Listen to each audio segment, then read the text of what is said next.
Okay, so coming back to the lecture video. All right, so anything you heard about or anything you know about the 2011 Japanese earthquake tsunami? So there was very huge disaster. So you may remember or not. So anyway, so as we have the some of the exchange students in our class, so we can have a we can have more discussion if we were in the class. But as this is a asynchronous format, let me share more experiences about that. So, at in 2011, I visited Japan, the Osaka, for the English exam, which is the general, so GRE. I forgot the what that stands for, but anyway, very difficult in English exam to go study abroad in the United States. So there was around the March in very around the end of the February and a little bit more I stayed there and I took the exam on that another day in the March early March, and I came back to South Korea in the March 7th. But so in 2011 there was the March in 11th there was the on the 동일본 대지진, which is the eastern Japan, the very big, huge earthquake. So I was lucky in a way. So there were many of the I cannot say I'm very lucky. I emphasize on that, but anyway, so I didn't need to stay in the earthquake in the time of the eastern sea earthquake in Japan. So the great earthquake in Japan that happened starting from the March 11th in 2011. And so this is the mild version of the video. Maybe I can put the link in the in our website, but this is the very mild version, very mild version of the video, and showing the shaking that some of the foreigners, I mean the some of the visitors, were saying there, they were first so frightened because of the shaking, the motion of the land and the building. And the question, so my question is, anyway, so because of the earthquake in the sea, there are many of the water. There huge amount of water comes to the shore, and that's the tsunami we can learn. But can you learn faster than the tsunami waves? Maybe so like this. So by walking, maybe we cannot escape for very successfully, but if we run very fast. So can you run faster than the waves? So that would be some possible question we can share, right? So based on the very the conservative calculation, so 20 to 30 mile per hour. So that's the shallow water near the land. So that's compatible with the 30 through the 50 kilometers per hour. That may not sounds very fast, but over 500 mile per hour, which is the 800 kilometer per hour. So that's the deep ocean. So we can compare that. We can apply that the speed of the 30 through 50 kilometer per hour. So that you may feel that on the because this is not very fast speed in the driving, but usually for the people, maybe the fastest people who got the Olympic record, they would learn around the 20 kilometer per hour. So, so not available. So for the general population, it's not available to avoid or to escape from the waves and the tsunami on the shore by the walk. All right, so there are some of the triggering images in case you have the trauma to the sea or the drowned death. But this is just for the educational, and there are no scenes of the dead body, and it shows how quickly the waves approach it. So, in case you feel that you may not be very comfortable with that, you may have to scroll the video to the later part of the video so that you can see that. All right, so this is the terrifying Japanese tsunami, footage of the tsunami. Okay, so I want to show it, but if I upload this one to the YouTube, they may ban my this video. They may ban this video because of the license issues. So yeah, I will post this video as well as example, and so that you can watch over. But these are some of the things that these structure. I mean, these were just a very dry road in the streets. But right after the some alarms, there are some the incoming, the very dark color, the waves, and this is terrifying because the waves are too fast. All right, so the magnitude of the great the earthquake and tsunami, there was the 9.1 through 9.4, which is the first level, I mean the biggest level in Japan and fourth in the world history in the record. So that's very huge. That was very huge. And these are the estimation. Yeah, I checked so far in 2026, but based on the estimation and the number, there are around the 16,000, 16,000 fatal, a little bit less than 16,000 fatalities, and including around the 28,000, 20, oh, no, 2,800 of missing or to couldn't find their dead bodies, and there were very large number of the people evacuated. So after they evacuating, they may find their residential places in their relatives' places or their family's home, but very likely the most of the people who got evacuated from their residential area they temporarily lived in the evacuation area or evacuation the camp, as you could see in the Haiti the example. So for sure, Japan has been and Japan was a very rich country and still very currently they're a very rich country. So they had the environment, which is the better tents and the better system. But we could still see that there are the types of the inequality they suffered from. So again, so Japan as one of the East Asian country, we share the similarities in the culture, and we still and the Japan also has the elite-driven top-down development system. So the top elites rule the country, which means in the government. So in the government, very similar with the Korean exam, which is um so I don't okay it's not clear what is the good terminology of in English, but in South Korea there are several types of the very difficult exam. So but if they pass that exam, they are hired as the very high rank the administrative staff. So if there are 1 through 9 levels in their rank, they are hired as the median rank after that exam, regardless of their age, if they have the university degree. So that's very difficult exam. And in Confucianism culture, we have had that kind of the culture a long time ago in the middle age as well. Anyway, so the Guanyu, which means the very powerful bureaucrat on the admin steps. So these are written in the Japanese, but it's showing that there are very top levels of the elite system, and then there are very strong structure of the government. They tightly coupled together, and these are always this is the bujang, which means the division leader, which is the captain, kind of the captain in the army, and there are the 계장 and there are the 현장. So there are the many levels of the hierarchy in the organization system. And then the leaders are the manipulating the lower rank people and is showing the very high levels of the bureaucratic system in the culture. So in the general situation, I mean in normal situation, those types of the very tight, very well the aligned, the well structured the bureaucracy that works very well.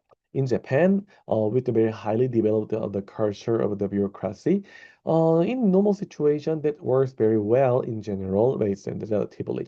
However, is top-down system better in the emergency or the bottom to top system better? So in Japan, and not only Japan, in South Korea, in China, many of the countries, we usually have the top-down system. We have the very strong president, and then the cabinet of the government, and they would have the very strong levels of the regulation and the rules. But in the time of the emergency, it means that so the author of the article said that no to elite top-down system because the elite, I mean the ruling the country at the point in time of Japan, about 40% of the top elites were older than 65, which means that oh no, sorry about that. So the evacuated people, some of the damages that suffered from the tsunami, the very large number of the population on older than 65. And decentralization, which means the centralization is the decisions are made by the central, so which is very similar with the top-down system, and increase the dependency on the local government onto others. And ineffective bureaucratic system blocked actual remedies after the semester. And also the Todai, which means the Tokyo University, which is the best university in Japan, like a Seoul National University, which was the formerly also one imperialism country when South Korea was no no when Korea was colonialized to Japan. So at the point of time in 2015, top 0.25% of the students over the each year, they were admitted to the Tokyo University. And long time ago, 995, only 0.01% of the students with the each year, they were admitted to the Tokyo University. So, which means very high elites. They are very, very high elites. And the medical school of the Tokyo University, only 0.3% of the students, they are not admitted. So these are the number of the students take an opportunity to take the entrance exam. So we can imagine that compared with any kinds of the elite institutions in any country, the Tokyo University is very, very high elite university. And which means all right, so this is the old record I found in the internet. So in 1982, so a long time ago, right? Around the 50 years ago. So there are the names. So there are the names of the students. There are the names of students, also the people who got admitted as the very high level, high rank administrator in the government. And then so the Tongde, which is the Todai, which means the Tokyo University. And most of a lot, the large proportion of the elite governors, I mean, elite admin staffs or elite 관료, the admin staffs are the alumni or the graduate of Tokyo University.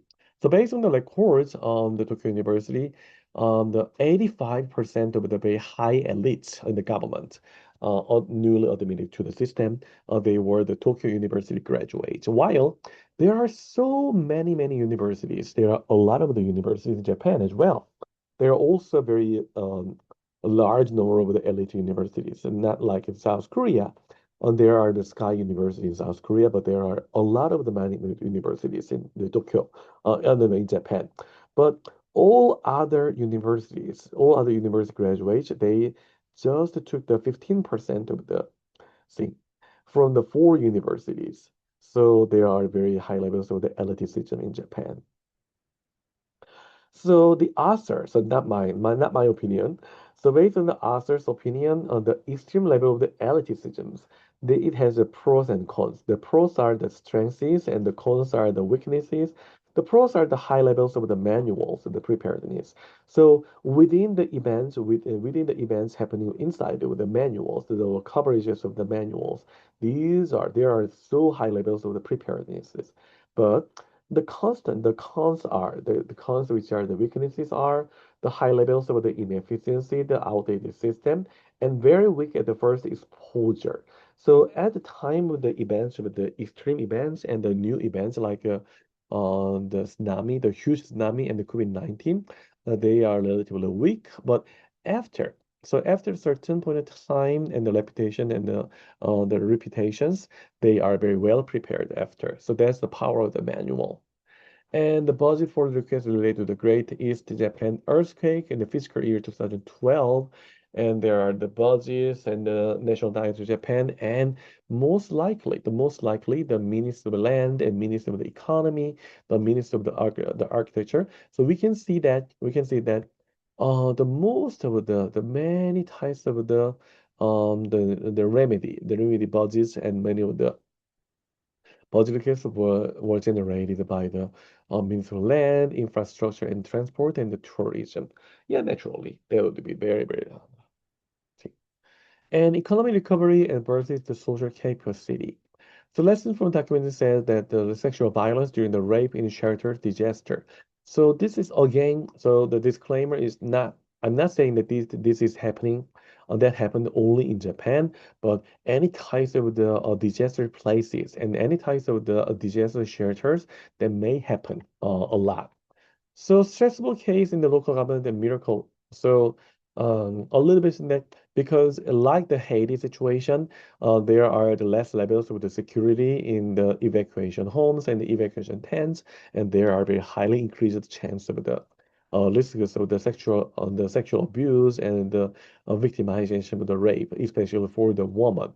The younger woman and the girls and the teenagers, they were very high levels, the high proportion of the victimization at that time.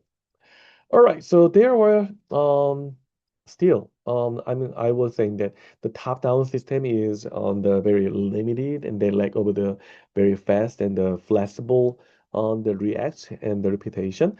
But there was a miracle over the food eye village, and it's a very small village and very, very next to the sea. So based on common sense, if the town was located and if the town is located in the, near the seashore, and especially for the the eastern part of the Japan, there should be very high levels of the risk and the threat of the damages of the tsunami. But so 1896 and 1933, there was very large portion of the people died by the tsunami at the point in time, long time ago in the food, I believe. So there was a village leader. So the Gotoku, the mayor of the village for 40 years. Wow, he was very, very successful leader. And built a 15.5 meter seawall. So which is the gate. In Korean, there's the subyok. That's the walls. And you may imagine that that's the about 16 meters, which is very, very huge, and which means the crystallized the waste village budget. And so he said, "Oh, you will understand later. It's my present for you all." So that's my present for you all. And 14 years later, the village was only 1 mile apart from the seashore and nobody. So that's not the, maybe not, yeah, yeah. Maybe that was my miscalculation. Maybe 24 years later, right? That was because that was the 2011. So 24 years later, the village was only 1 mile from apart from the seashore, but nobody killed. One people missing as it got out of the war, checked the fishing ship. But except for that one who got out of the seawall to check the ship, nobody. There was no the casualty. And they spent the budget a lot, but could save lives, buildings, and the economy system of the buildings. So a long time ago, because of the damaged area before the building the wall, and this is the red color, and the blue color was the sea, the tsunami and the waves that came into the shore, the area. But we can see that the less amount of the land size, and these were damaged by the tsunami. So that's very huge, right? That's truly the miracle, and he had very, very high levels of knowledge and the preparedness about that. All right, there's a video as well, so maybe I can check it later. So let's suppose that this is not realistic, but let's suppose that this is the Korea University, the Sejong campus, and there are many of the incidents of the hurricane and the flooding and the types of the problem.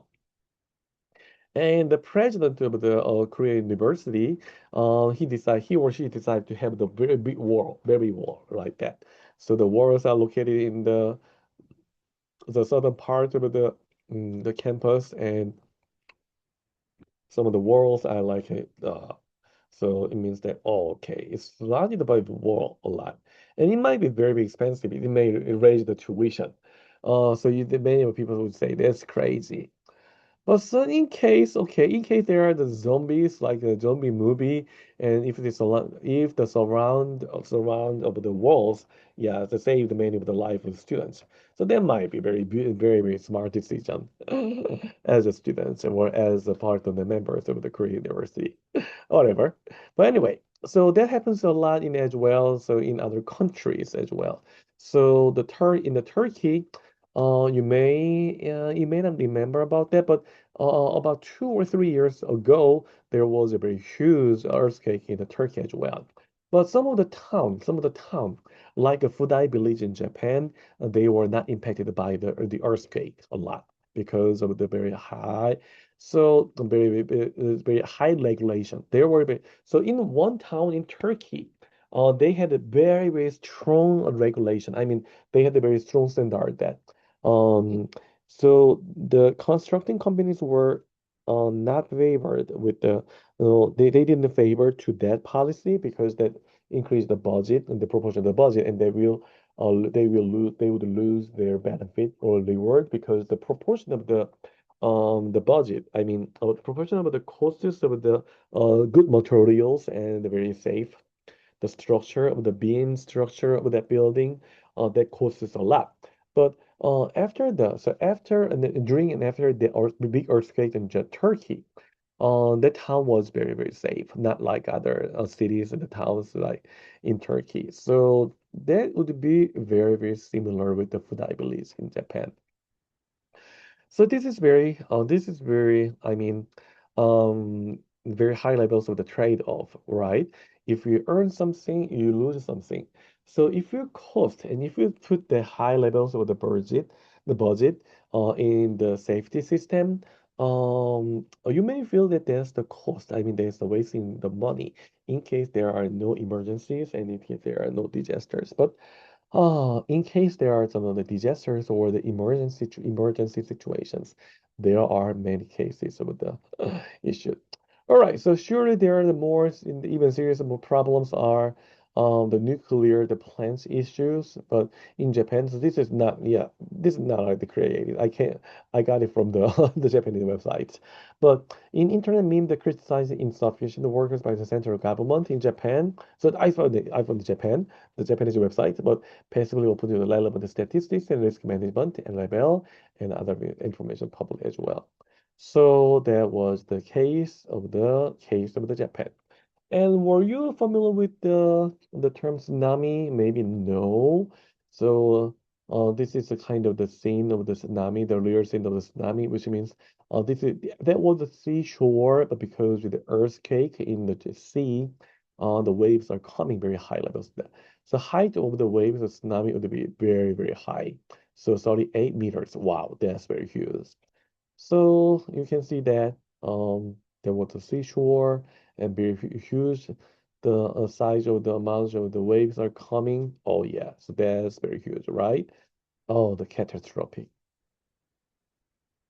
So in Japan, some of the cities, the Cho City and the Minami Sanriku and the Orai City, they're very high levels of the waves. So even though the waves are very tiny, like even the 30 centimeters or the 50 centimeters, these are very strong, too strong to kill the people. So regards that. And the destructive power, that's amazingly powerful. So you can see that the whole village is destroyed by the flows of the waves, and these are the remainders after tsunami.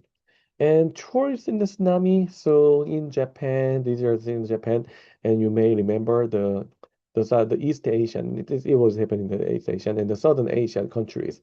There were also the tsunami as well. And there are many signs of tsunami.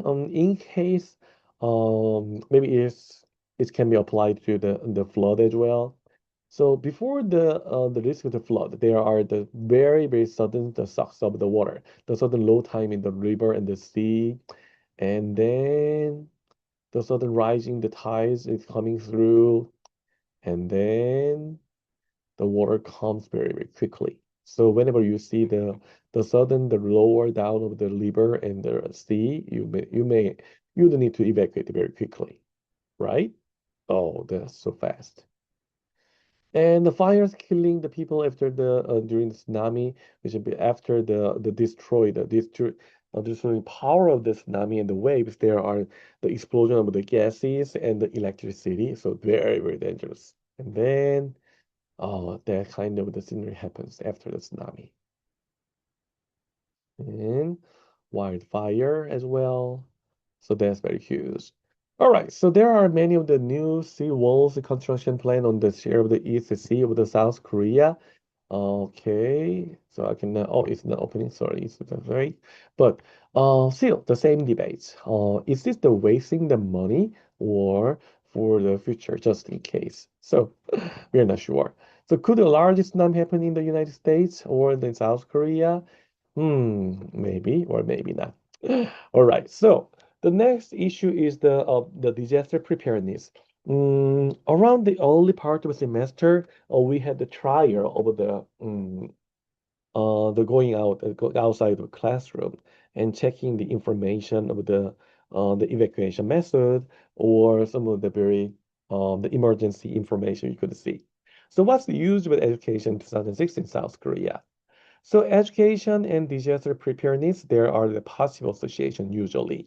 So direct exposure to the disaster and the crisis guideline, such as if we learn over or read over the evacuation criteria in the building of the college, building of the college of the public policy, or you may have the better chance. I mean, so it may not be very 100% higher or something, but at least several percentage higher the survivability after knowing about that. So that's why. So based on the North Carolina survey result, they had the new introduction of the safety rules and the safety education, and there are the more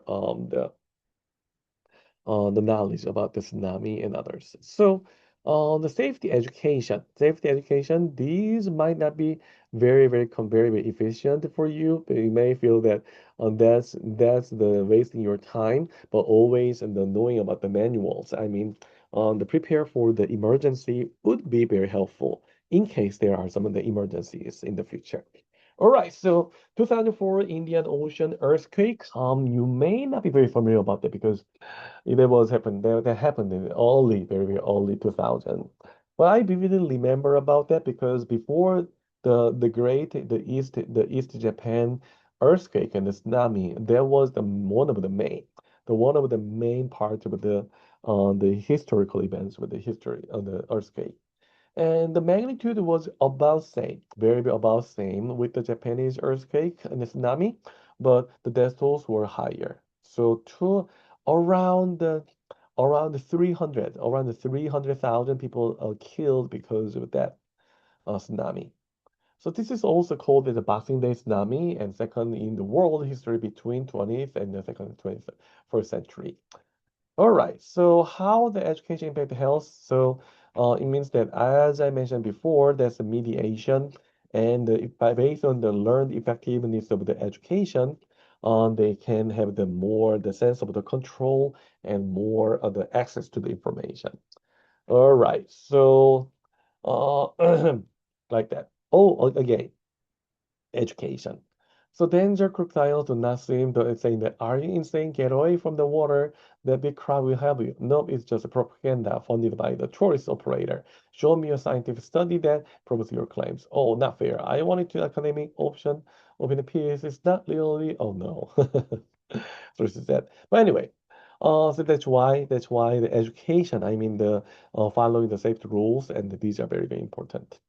All right, so very similar with Haiti, the Sri Lanka had a colonial period by the United Kingdom, but became independent in 1948. And they had a very harsh and the civil war on very, very long time, and conflict among the ethnicities in the country will still suffering from the damages from the long civil war. So these are the maps that approximate the Tamil Tiger areas, and there are very huge levels of the civil war, which means whenever they have the war, there are many types of the damages and the deprivation. And industry structure is mostly the very highly manual work and the manual working on the manufacturing roles. So we can see that this is not very highly developed country, but even the size is very good, but um, very traditional types of the developing country as well. And the housing anxiety in the multiple geographies in the post-tsunami Sri Lanka. So better condition compared with the Haiti, but still they suffered from very much from the terrible damage from the tsunami and war. So there are because of the violent and civil war situation. So you do not need to search the keyword, but double layer disaster, the natural disaster and the war situation. The Because of the war situation, there are the breaks of the social infrastructure. And because of the war and the disaster, there are the dual burdens as well. So some of the people and the getting the allocation to the evacuation area and the temporary homes. The wealthier people or those who have the power or the authorities, they were located in the very better housings and the better evacuation area. While so the people who are not very wealthy, they are located in the less types of things. So temporary shelters after huge impact of tsunami in Japan, even though these are the built-in, I mean, the very temporary built houses, but in Sri Lanka there was the very evacuation area. So in Japan still these were the temporary the housings for the evacuators, but these were very durable, while the Sri Lanka the evacuation homes were temporary. And so much better then. I mean, compared with Haiti in Sri Lanka, they had the much better than the Haiti, but still it was not very durable. And there were the shelters. The competition to get the shelters were very competitive. So there was that. All right, so competing needs of the buffer and the housing zone. So the buffer areas, I mean, there are the seashore. So there are the seashore, and if the housing zone is very near to the seashore, it means that there are very highly likelihood of the risks of the evacuation and damages. So they usually put the buffer zone. So this is the shore, and this is the buffer zone as on the area of the residential area. And residential area it would be very far from the seashore because of the buffering zone. But because of the it's similar with the densification, decreasing the population density in the risk area.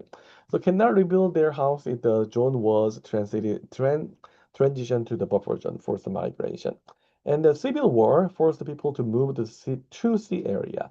And tsunami forced people to move from the sea area, seashore. So that was the ironical, the powers, the pressing the people on as the man-made disaster and the natural disaster. And there were also the conflict between the given or not given, as I explained just before, or had to move or didn't need to move. So cannot be entirely equal and high competition. So potential risks of the management. So as we learned in other slides as well, there were also very big levels of the problems. All right, so that's it about the slide with the more visualization. And as you always do, we have the more information in the next slide, and I will come back very soon in the more academic slide.